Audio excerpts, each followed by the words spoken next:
না, আমরা অভিযোগ করছি প্রথমত এসপি এনআই এর বিরুদ্ধে এবং তার মদতপুষ্ট যারা রয়েছে উপর থেকে নিচ অব্দি, বিশেষ করে এনআই এর ডিরেক্টর। কারণ আমি এসপি মর্যাদা অফিসার, আমার মাথার উপরে একজন ডিরেক্টর জেনারেল রয়েছে। আমি তার অনুমতি ছাড়া একজন পলিটিক্যাল ফাংশনারির সাথে, বিশেষ করে যখন আদর্শ আচরণবিধি চলছে, তখন মিটিং করতে বা বৈঠক করতে পারি না, তাও আমার নিজের বাড়িতে, দপ্তরে নয়। সুতরাং খালি এনআইএ এসপিকে ডেকে পাঠালে হবে না।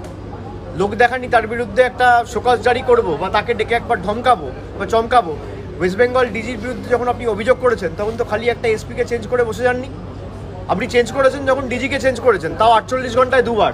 তাহলে এখানে এনআইএর ডিরেক্টর কেন চেঞ্জ হবে না?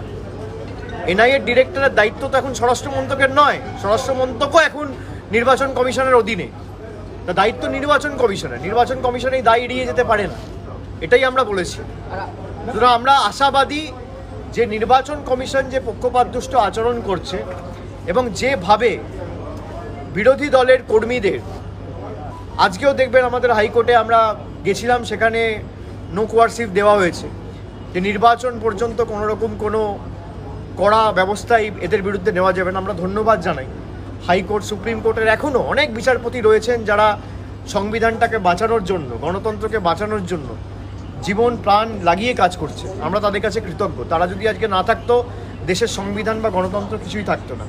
গণতন্ত্রের সবথেকে বড় উৎসব হচ্ছে নির্বাচন, এবং সেই নির্বাচনকে কেন্দ্র করে এই গণতন্ত্রের উৎসবে গণতন্ত্রকে হত্যা করাই হচ্ছে নির্বাচন কমিশনের একমাত্র কাজ এবং বিজেপির একমাত্র কাজ। এটা অত্যন্ত দুর্ভাগ্যজনক।